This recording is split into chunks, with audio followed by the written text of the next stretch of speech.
Bonsoir, ravi de vous retrouver dans ce nouveau numéro de Santé Mag. Comme je l'ai déjà annoncé la semaine dernière, ce soir nous parlerons de troubles de la thyroïde, cette glande située à la base du cou et qui produit des hormones essentielles au bon fonctionnement de nombreux organes vitaux à tous les âges de la vie. Mais parfois ce chef d'orchestre déraille, donnant un rythme trop rapide ou trop lent à l'organisme, provoquant un mal-être qui peut se manifester par des troubles du rythme cardiaque, des troubles digestifs, des troubles du sommeil ou de la libido. Si vous souffrez de ce genre de symptômes, vous devriez consulter car cela peut révéler un problème thyroïdien. Pour reconnaître cette maladie et vous mettre sur le chemin de la prise en charge, j'ai le plaisir de recevoir ce soir le professeur Bouzid Aïcha. Vous êtes endocrinologue au niveau de l'hôpital Baïnem à Alger. Bonsoir. Bonsoir, très heureuse d'être parmi vous. Merci d'avoir accepté mon invitation. J'ai également le plaisir de recevoir Dr Laifa Mohamed. Vous êtes diabétologue, vous êtes également président de la SARM, donc la Société algérienne de la recherche médicale. Bonsoir. Bonsoir, merci pour l'invitation. Merci à vous d'avoir accepté mon invitation. Alors j'ai essayé un peu de schématiser dans mon introduction, expliquer un peu ce que c'est qu'une glande thyroïdienne, mais je pense que vous êtes plus à même d'expliquer ce que c'est. Alors docteur Laifa, qu'est-ce que la glande thyroïdienne et quelle est sa fonction ? Alors la glande thyroïdienne, c'est une glande, comme vous l'avez bien dit, située à la base du cou. C'est une petite glande par rapport à ses dimensions, mais une très grande et importante glande par rapport à ses effets et à son action dans l'organisme en général. Elle est petite, elle est de l'ordre de 6 à 8 cm au pas plus, avec deux lobes, un à gauche et l'autre à droite, avec un isthme qui les sépare. Elle cravate la trachée, donc elle est située dans un endroit qui est assez particulier et parfois elle est sujette à des affections, soit d'ordre tumoral, donc il y a une augmentation du volume, soit ce sont des nodules qui vont se constituer à l'intérieur. Elle sert à quoi, docteur Laifa ? Elle sert à quoi, la glande thyroïde ? Alors, la glande thyroïde, elle est comme aussi vous l'avez dit, c'est le chef d'orchestre par excellence de plusieurs autres glandes. Elle influence le métabolisme de base et elle est responsable directement au moins de la fréquence cardiaque, de la température du corps humain, de l'état psychologique. Oui. C'est pour ça que ces secteurs-là sont les premiers touchés une fois la glande est altérée ou le fonctionnement est altéré. Il y a un dérèglement. Quand on parle de dérèglement de la glande thyroïde, justement, professeur Bouzid, on parle d'hyperthyroïdie ou d'hypothyroïdie. Quelle est la différence entre les deux ? Alors, donc, comme l'a si bien dit Dr Laifa, donc la glande thyroïde, elle sécrète des hormones thyroïdiennes qui vont agir sur pratiquement tous les organes et les tissus. Donc, elle va stimuler certains organes. Quand il y a une production excessive, ce qu'on appelle l'hyperthyroïdie ou la thyrotoxicose. Donc, ces hormones sont relarguées dans l'organisme, elles vont agir sur les organes cibles, par exemple sur le cœur, ça va entraîner une tachycardie, ça va entraîner donc des palpitations, le patient va se plaindre de palpitations. Ça c'est dans l'hyperthyroïdie. Dans l'hyperthyroïdie, donc le cœur, ça va entraîner donc des palpitations, une tachycardie, l'accélération du rythme cardiaque, ça va agir aussi sur, par exemple, le tube digestif entraînant une diarrhée. Comme elle agit sur le métabolisme, donc ça va entraîner donc un amaigrissement. D'accord ? Elle agit aussi sur le système nerveux central et ça entraîne une nervosité, donc une anxiété. Donc, les troubles tous du comportement aussi. Exactement. Tous ces signes, donc symptômes qui vont être regroupés et qui vont donc constituer le syndrome de thyrotoxicose. Par contre, quand la glande, elle est emballée, il y a un emballement de la glande thyroïde, elle sécrète en excès. Maintenant, la glande peut être un peu paresseuse et ne travaille pas. Ça, c'est l'hypothyroïdie et on va voir les symptômes inverses. Au lieu d'avoir, en cas d'hypersécrétion d'hormones thyroïdiennes, une hyperthyroïdie, on aura plutôt une bradycardie, c'est-à-dire un ralentissement de la fréquence cardiaque. Et comme les hormones thyroïdiennes agissent sur tous les systèmes, donc nous allons avoir un ralentissement global, psychique, physique et sexuel aussi. Donc la personne sera ralentie, elle ne pourra pas vaquer assez... c'est une fatigue extrême en fait. Exactement, avec une asthénie importante. Oui. Voilà.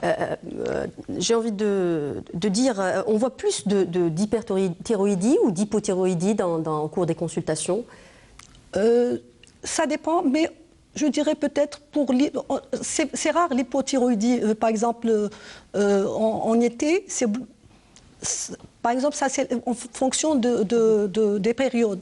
Mais je dirais peut-être l'hyperthyroïdie qui est plus, c'est-à-dire les malades consultent beaucoup plus pour l'hyperthyroïdie. Parce qu'elle est plus contraignante peut-être, c'est pour ça, parce qu'il y a une tachycardie. Alors l'hypothyroïdie, même le tableau clinique est peut-être fruste. Des fois, on a quelques signes, on n'a pas un tableau complet. Donc c'est vrai que, par exemple, la femme peut ne pas consulter tout de suite. Elle peut mettre du temps pour consulter. Oui. Voilà. Parce qu'on a peut-être tendance à dire que c'est normal qu'on soit fatigué ou qu'on ait des problèmes. Tout à fait. Et même quand la femme, elle prend, parce que comme en hypothyroïdie, elle prend du poids, elle ne va pas consulter tout de suite, elle sera ralentie.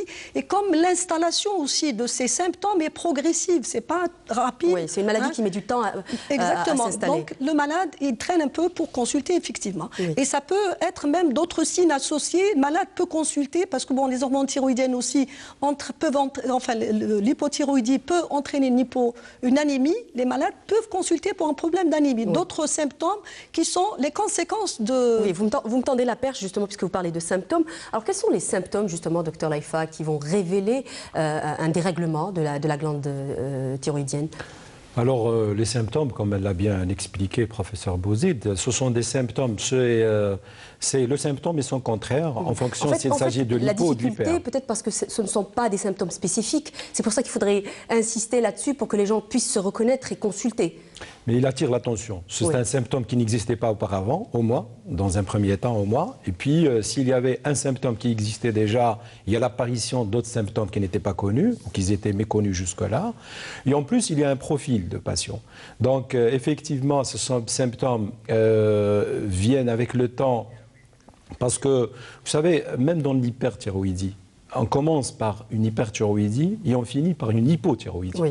Parce que la glande est touchée, donc il y a une hyper... Elle est détruite en fait à long terme, c'est ça? Exactement, et à long terme on finira à la fin, soit après un acte chirurgical, soit l'évolution de la maladie elle-même qui va fatiguer des secteurs importants de la thyroïde. Dans un premier temps, il y a, comme elle l'a dit, professeur Bouzid, c'est l'emballement, donc elle est emballée, elle sécrète énormément, plus qu'il n'en faut, donc il y a un métabolisme qui est très accéléré. Vous voyez des personnes qui mangent par exemple beaucoup et qui ne prennent pas de poids.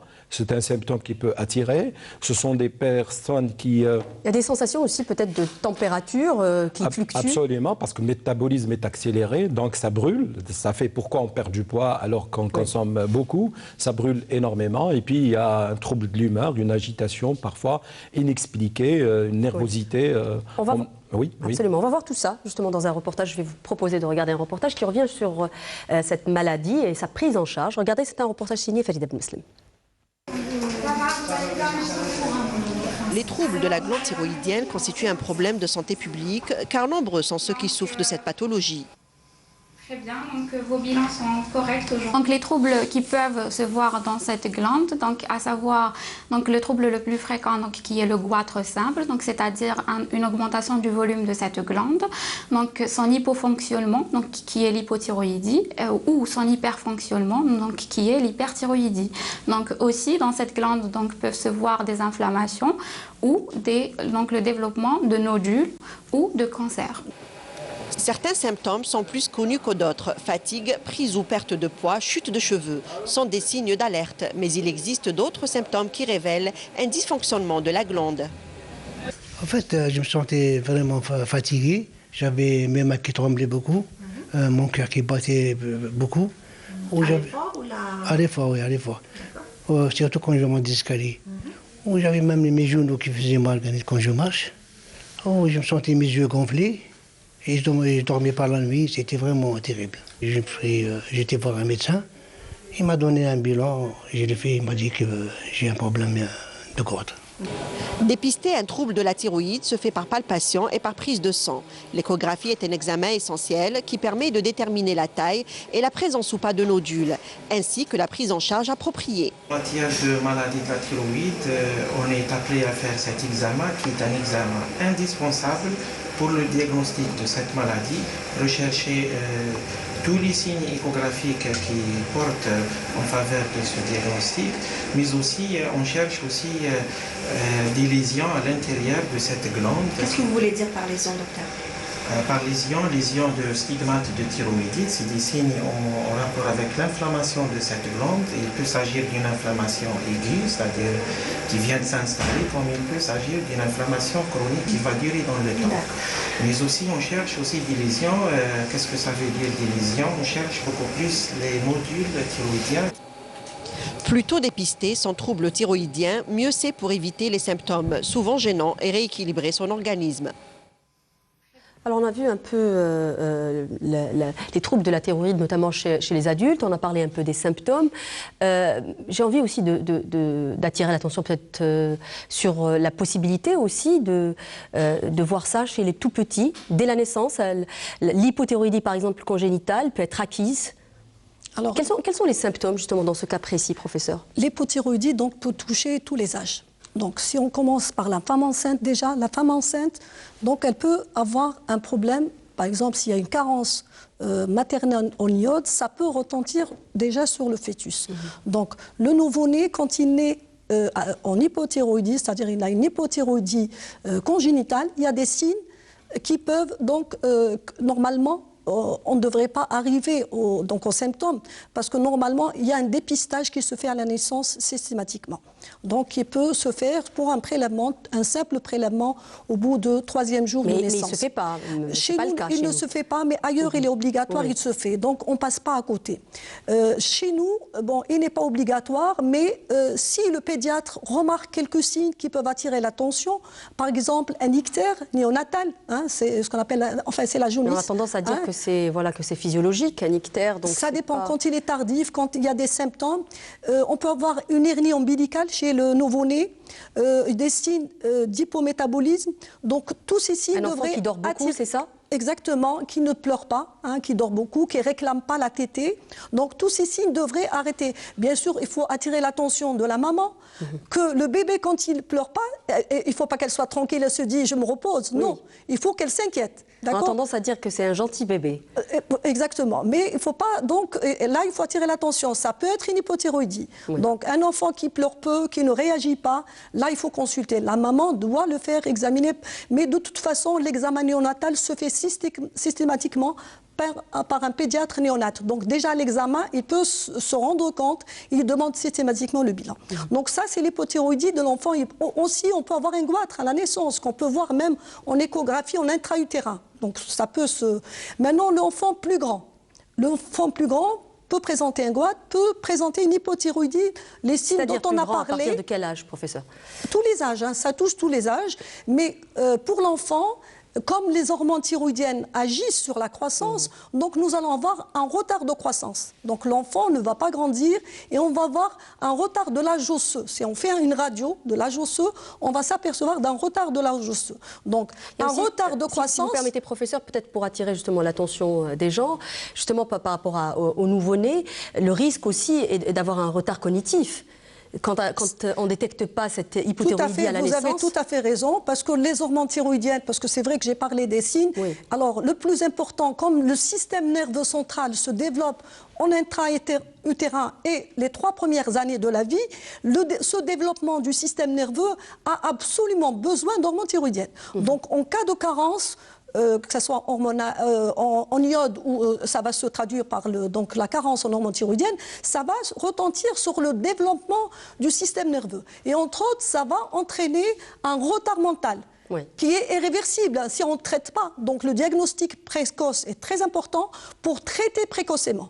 En l'absence de traitement, surtout les premiers mois de traitement, ça va entraîner un retard mental, alors que ce traitement, donc maintenant on ne voit plus de retard mental secondaire parce que l'hypothyroïdie est dépistée. Ailleurs on ne la voit plus parce qu'il y a un dépistage et ça serait la première, cause qu'on guérit par le traitement, de cause de retard mental. Justement, on va revenir sur les causes justement peut-être de cette maladie qui ne sont pas vraiment cernées. On parle de maladies auto-immunes, on parle de terrain génétique, comme par exemple le cas de l'hypothyroïdie congénitale. Quelles sont les causes qui sont aujourd'hui pointées du doigt? Alors, dans les cas des enfants, généralement, il y a un déficit quand il s'agit de pathologies néonatales ou congénitales carrément. Donc, c'est un déficit qui a dû parce que alors, l'embryon, il commence à fabriquer sa glande à partir de 9e, 10e semaine. Mais c'est ça, c'est la constitution de la glande. Mais il va compter sur l'apport iodé de sa maman pratiquement jusqu'à la naissance. S'il y a un apport qui est déjà déficitaire, probablement ça va l'influencer. Donc, c'est une hypothyroïdie due à une carence, donc dans un premier temps. Maintenant, pour un âge beaucoup plus avancé, si on parle à partir de 5 ans, 6 ans et autres, en général, elle rentre dans le cadre des pathologies auto-immunes. Donc, ce sont des anticorps qui sont fabriqués et qui sont contre qui attaqueront la glande. Qui attaquent la glande, ils ne la reconnaissent plus, donc elle est attaquée et donc le fonctionnement est perturbé. Et à ce moment-là, il y a aussi des symptômes, juste pour compléter ce qu'elle a dit le professeur Bouzid, elle a bien expliqué. Mais attention, ces symptômes-là ne peuvent pas venir tous à la fois. Donc ce n'est pas parce si on n'a pas ces symptômes-là, tous, on n'a pas à s'inquiéter. Au contraire, il peut y avoir un symptôme qui domine la symptomatologie en général, et ceci est différent d'un enfant à un autre. Et puis, ce sont des symptômes à intensité aussi différente d'un enfant à un autre. Et ça peut commencer uniquement, par exemple, chez un enfant, par un fléchissement scolaire. Donc, il n'étudie pas, il est fatigué, il rentre, il ouvre le livre, il n'a plus envie. Et parce qu'il est fatigué, parce qu'il ne peut même pas jouer, il ne peut même pas faire ceci et cela. Donc, c'est une activité, c'est un genre de renversement de situation par rapport à un état qui était connu pour cet enfant. Donc, ce sont des éléments qui doivent attirer l'attention des parents afin d'identifier les causes et bien sûr commencer le traitement. Justement, pour revenir un peu sur les causes, alors on a parlé de terrain génétique, on a parlé de maladies auto-immunes. Aujourd'hui, cette maladie connaît une explosion de par le monde. On remet en cause aussi les perturbateurs endocriniens. Effectivement, actuellement ils sont incriminés. Il y a beaucoup de perturbateurs endocriniens. Qu'on trouve partout dans notre alimentation. Tout à fait. Il y a même, par exemple, dans l'alimentation, on peut trouver des produits qui sont goitrigènes. Qui peuvent des thiocyanate, par exemple dans les navets, dans les pesticides, les résidus de pesticides. Les pesticides aussi, effectivement, ils ont été incriminés maintenant, les perturbateurs, que ce soit pour la thyroïde, d'autres pathologies endocriniennes aussi, même dans le développement pubertaire et pas mal d'autres pathologies. Alors on a dit que pour les enfants, il est très important de détecter cette pathologie précocement pour éviter par exemple des retards de croissance ou des retards de développement cognitif. Pour les adultes, un diagnostic précoce, il est important aussi. Est-ce qu'il va nous mettre sur un chemin de guérison, par exemple? Très bien. Donc, vous avez bien fait de passer de l'enfant à l'adulte. Alors, chez l'adulte, que ce soit l'hyper ou l'hypothyroïdie, ça peut entraîner, si je prends par exemple l'hyperthyroïdie, si elle n'est pas diagnostiquée à temps, et d'autant plus que le sujet âgé, des fois, c'est un tableau très fruste, ça peut se compliquer. Donc, nous allons assister à des complications. Le patient ne va pas consulter juste pour des petits signes d'hyperthyroïdie, mais plutôt pour des signes cardiovasculaires. L'hyperthyroïdie à long terme, notamment c'est le sujet âgé qui est des fois fragilisé, peut entraîner une cardiothéréose, c'est-à-dire c'est des complications cardiovasculaires, ça peut aller même une insuffisance cardiaque.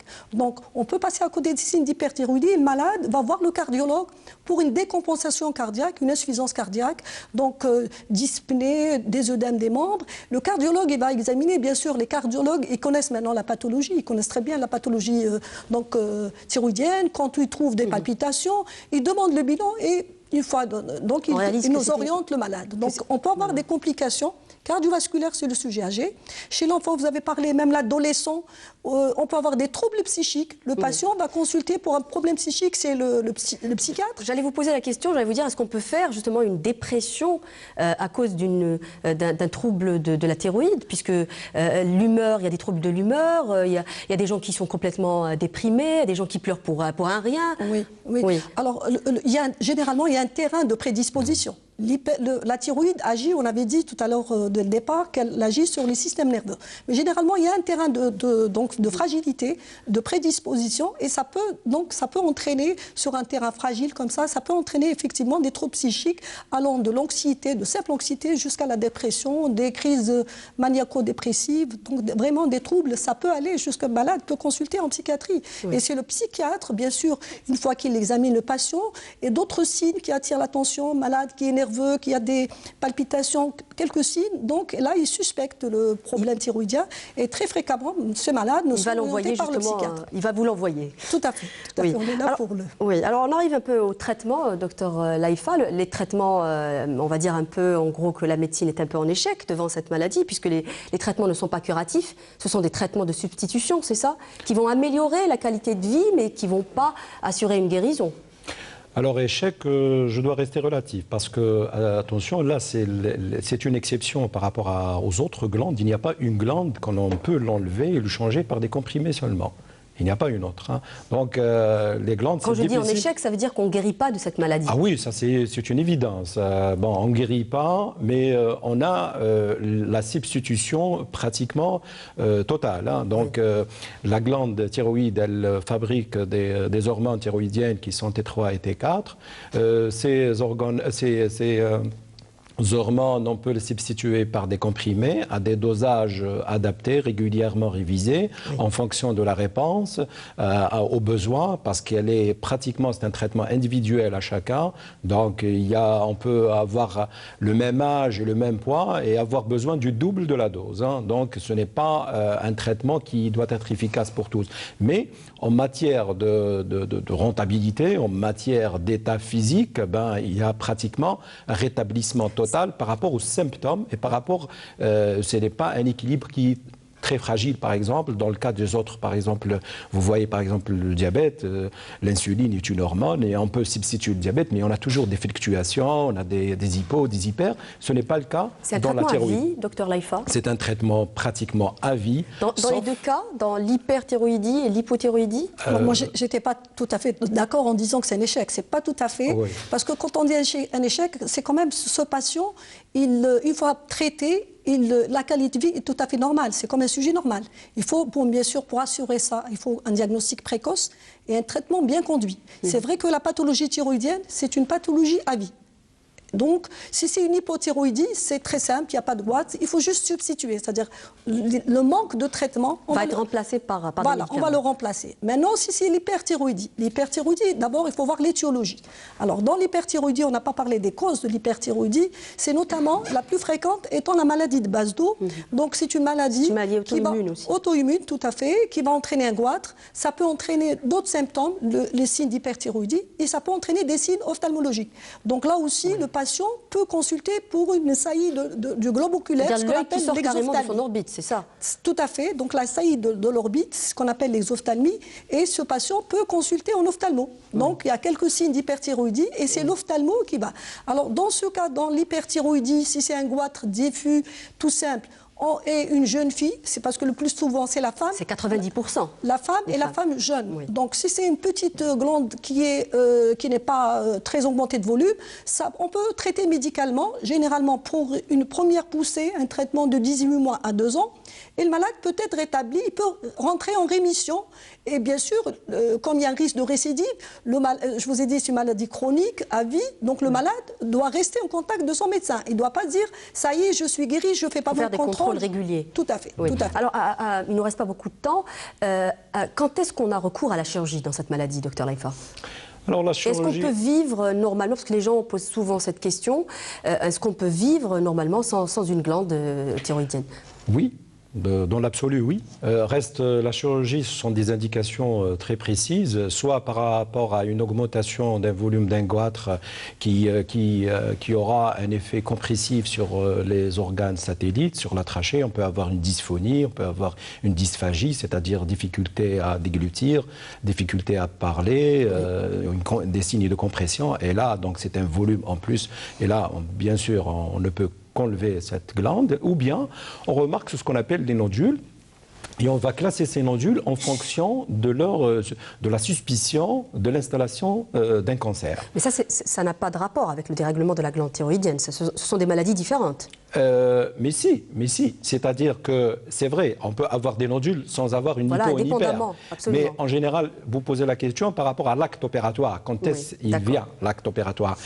Parce que dans les deux cas, même si vous n'avez pas une hypo ou bien une hyperthyroïdie, si on vous enlève votre thyroïde, vous allez certainement tomber dans l'hypo. Et certainement, vous allez avoir un traitement à vie aussi. Même si auparavant, bien avant l'acte, vous n'étiez pas obligé de prendre des médicaments parce que les hormones étaient correctes. Mais par la suite, parce qu'il y a un autre risque qui n'est pas très grand, il faut dire, parce que 5% uniquement des nodules qui sont qui sont suspects, on les classe dans les formes, dans l'imagerie, c'est ce qu'on appelle classement Euthyrate, c'est en fonction de leur vascularisation et aussi en fonction de leur volume. Au-delà de 1 cm, on commence à ça devient suspect et on doit... Généralement, c'est un cancer qui guérit très bien après l'ablation. Exactement, une espérance de vie qui est quasi normale. Quasiment, pratiquement normale, si une fois détecté à temps et ne pas être négligé par rapport à l'évolution de la maladie. Merci beaucoup, messieurs, dames, d'avoir participé à cette émission. Je sais qu'il reste beaucoup de choses à dire sur cette maladie, mais le temps de l'émission n'étant pas extensible, je suis obligée de rendre l'antenne. Merci à vous de nous avoir prêté attention. N'oubliez pas de nous rejoindre sur les réseaux sociaux. Je vous revois samedi prochain. Bonne soirée sur Canal Algérie. Au revoir.